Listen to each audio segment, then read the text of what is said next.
Mina besikhova sikaMaphethu umgwagwa wezulu mpondo zami lenkomeni ngasenjenize esabani lokhu sasiyofuna amagodo sibheme sikubingelele siwamukele ke phina awethamele khona i1 KZN TV igama lami ke nguphiwe ngwakwamthembu sikhuluma nawe ke usuku namhlanje sethekwini likaBanana siudla siusheba nolwandle kulapho sibizwe khona ke umnyango ezokubusa ngokubambisana neindaba zomdabu esifundazweni iKwaZulu Natal oholwa ke umhlonishwa umfundisi uThula Sizwe Buthelezi.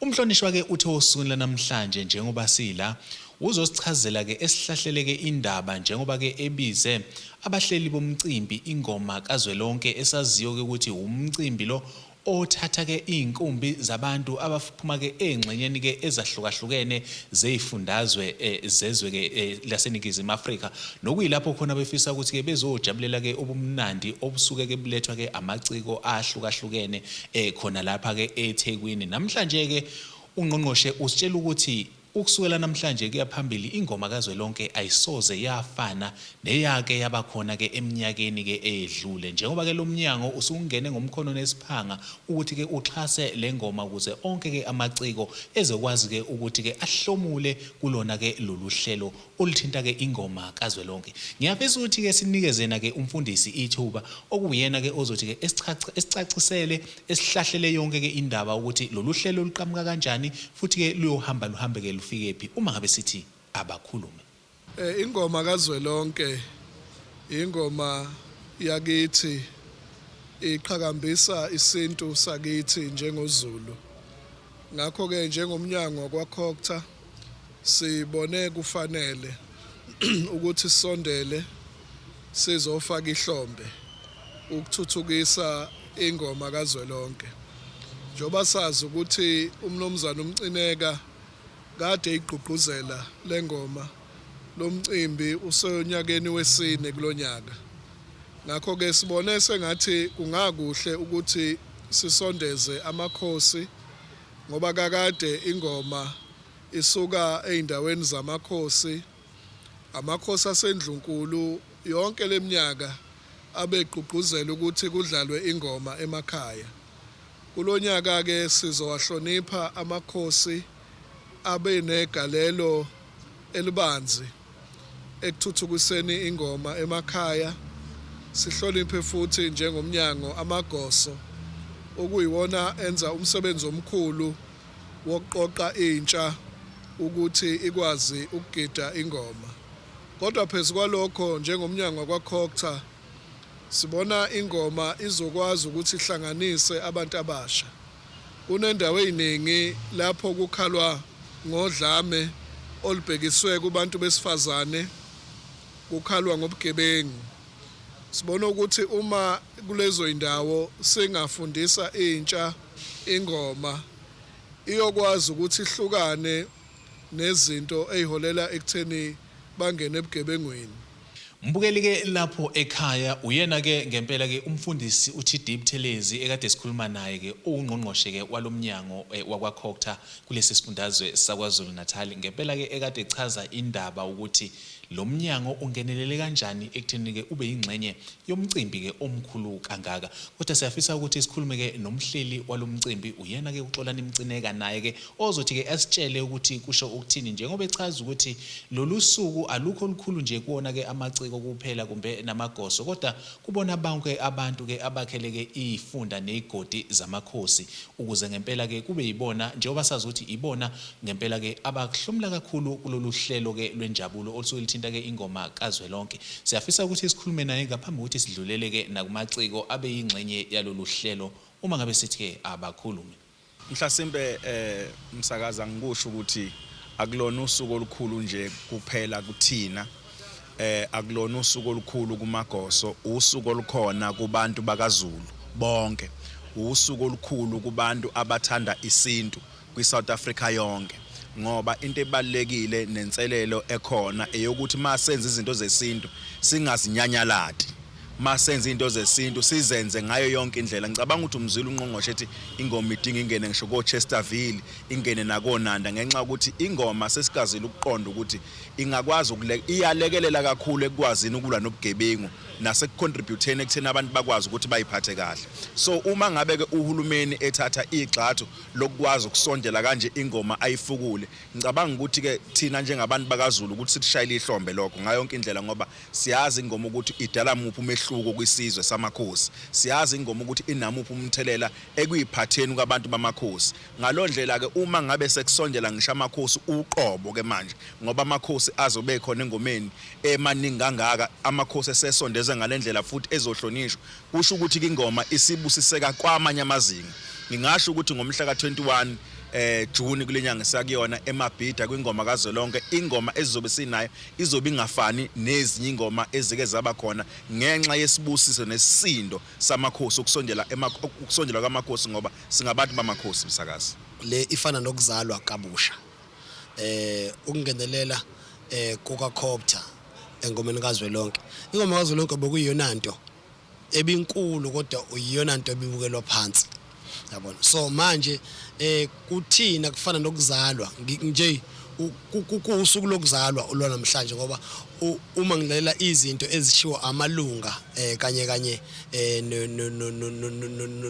no chief uShenge esho izinto ezizokwenzeka, leyo nto isitshela ukuthi ngempela kukhulu okuzayo. Engakutshela kona nje kukhulu ozokubona ke manje, imasobona izinto zangempela. Cha, namhlanje ungamangala ukuthi indaba ngila uzokweseka kakhulu amaciko ase-KZN, umasikandi wonke, bese ngibabongela kakhulu, ngibongele ne-office lakaCopter ukuthi ke likwazi ukungenelela kulento enhle kangaka. Kuyagqugquzela kakhulu kumaciko ukuthi asebenze ngokozikhandla uma kusakwazi ukuthi eminyangweni esinawo la KwaZulu-Natal bakwazi ukulekelela njengalelo office esilibone namhlanje. Siyathemba ukuthi ke kuzobathuthukisa kakhulu, sibone nesivumelwano abasenzile naleli office. Sibonge kakhulu nakwe-MEC ukuzibophezela kwakhe ekuthenini athuthukise iKZN. Sithi nje halala kwingoma kaZwelonke, siyathemba ukuthi lizakhula izinga kulonyaka, imithandazo eminingi iphendulekile. Sithi nje halala nathi la kwaGospel ke siyafika nefolo leGospel. Mbukeli ke asiphinde sigijime sibele kuyena ke ungqongqoshe nokuyilapho khona ke eqhubeka nokusichazela ukuthi into ethinta ke ingoma ingayishintsha kanjani ke impilo yomuntu ke omusha, njengoba esho ukuthi okuyilona siko lomnyango wezokubusa ngokubambisana nendaba zomdabu KwaZulu-Natal ukuthi abantu befunde ukuzakha, bafunde futhi ukuthi ke bezenzele. Uhlelo ke olukhona futhi lolu ke eminyangweni lo okuyiwona ke esikhuluma ngawo nothathe igxathu ke lokuthi ke uxhase ingoma kaZwelonke, njengoba esho ke ungqongqoshe ukuthi ngempela ke ngobuciko ukucijwa kwamaciko nokucijwa kwabantu abasha ngezinto ke ezithinta ke ubuciko ingakwazi ukuthi ke idlale indima enkulu ekutheni bephume ebugebengweni, kodwa bekwazi ukuthi bephile impilo elungile futhi bephilo ke impilo engakwazi ukuthi ilekelele ke nomunye umuntu. Ngiyafisa ukuthi siphinde simdedele umfundisi sithi abakhulume.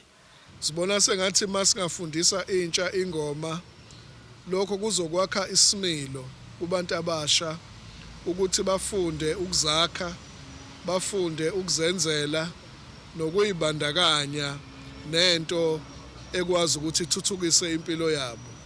Ngoba njengoba sibona nje lapha ingoma abantu bayakwazi ukuthi bayiphilise ngayo, bakwazi ukuzondla nemndeni yabo. Ngakho ke sibethulela isigqoko abahleli bengoma, thina njengomnyango wakwaCopter sizoba ingxenye unyaka nonyaka kusukela kulonyaka kuya phambili. Sesiliphetha ke uhlelo siphinde futhi ke sibuyele kuona ke amaciko abekade eyingxenye yalolu hlelo, ngoba phela ubemaningi ke amaciko ikakhulukazi ke ayingxenye yakho ke ukuhlelwa kwalomcimbi. Siyafisa ukuthi siphinde sizwe ukuthi ke ngempela ke baqhubeka bathini kulona ke uhlelo ngaphambi ukuthi siliguqise sithi ke abakhulume.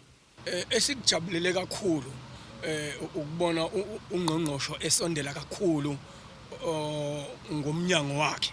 Lo mnyango wakwaCopter iwona mnyango obubalekile ukuthi ube khona engomeni kaZwelonke. Uwona mnyango ngempela ngoba wona unamakhosi, kuneyinduna zamacala, kuneyinduna zezinsizwa.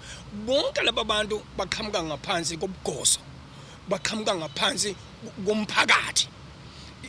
Lo mnyango wenze into enkulu ngendlela esimangaliso, wenza into engakaze iziyenzeke kungokuqala nqa isilokhu sayiqala siyigida ingoma asikaze sibone ufika ngempela umnyango nathi sithi sibuka namhlanje ukuthi naku umnyango ngempela okufanele ngabe uphila nathi. Siyabonga kakhulu ukutshenga ukuthi asondele engomeni kaZwelonke ngoba ingoma kaZwelonke ikhulisa abantu abaningi ngendlela esimangaliso. Inkabe ezincane esasina njengalento kuze kuthiwa abantu kuthiwa zinkabi kuthathwa igama leinkabi zengoma lifakwe ebugebengwini. Laba abantu abazigebenga kuzona inkabi zinswela boya.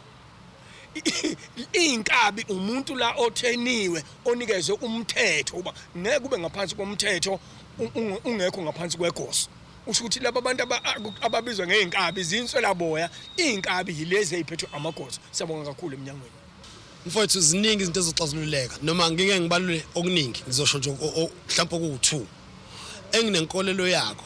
Ingoma kaZwelonke mfethu bakwazi ukuthi ingoma nje yase groundini eyenziwayo nje makusuke kwaba khona leyo nkosi ecikekayo yacika mhlawumbe yahlaba inkomo kube mnandi lapho. Kodwa njengamanje sesizokwazi ukuthola ingoma kaZwelonke ibukwa yizwe lonke. Leyo nto le isitshela ukuthi izobe iveza ubuthina bethu ukuthi obani. Ngaleyo ndlela okwesibili ingoma kaZwelonke kwazi ukuthi into nje kufanele nibangele yonke eyodwa noma nibangele yonto esuke yisteki nibange itholo yilowo yedwa nihambe senixabene senzingelana ngazo zonke ikhali lezi. Kodwa njengamanje isifana nefestival. Umani uyahamba lapha ya uyaperforma uyacula noma ngabe awubanga namandla lengana nawo omunye kodwa uzophuma unesmile ngoba uzophuma kukhona okutholile. Leyo nto isitshela ukuthi umculi nomuntu okuyigoso sebeyafana. Okuyinto ke eyenza sibe abangani ngoba into ekade senze izitha thina abaculi namagosi leyo. Njengamanje ngeke uphinde uzokuthiwa umculi uxabene negoso ngoba seba ama celebrate bonke. Ingoma kaZwelonke akusiwo umncintiswano kodwa yithuba lokuthi onke amaqembu azokhangisa amakhono awo. Asifisi ukuthi kube khona ozothi yena wehluliwe kodwa wonke umuntu ukhona okuncane azokucosha ngenhloso yokuthi kugqugquzelwe ingoma emakhaya lapho sihlezi khona. Ngakho ke akusiwo umncintiswano lapho kuzoba khona ohlulwayo kodwa sonke singabanqobi ngale ngoma. Yingakho ungena kaHulumeni uzokhuphula izinga nokuthi nalabo kade bengacoshi lutho kube khona abakucoshayo okuncane ukuze babuyele emakhaya baphinde futhi babe namandla amasha ukugqugquzela ingoma. Iyanina bemamba yevunethe ukuvuka iyadla abakayise nina benyathanda bempondo zimakhenkenene abayivimbe ngamaphande emkhonto bethu umhlathi uzawuwela uthe uwela wasewela ngamakhanda amadoda okungapheli kuyahlola siguqisa kanjalo uhlelo besithi abakhulume seMayville emahhovisi ke umnyango ke wakwaCocta okumnyango ezokubusa ngokubambisana nindaba zomdabu esifundazweni iKwaZulu Natal. Igama lami nguphiwe ngwakwamthembu ngivumeleni ngiguqe siguqeni sonke siyothi sukuma kube kusoluzayo. Inkosi inibusise.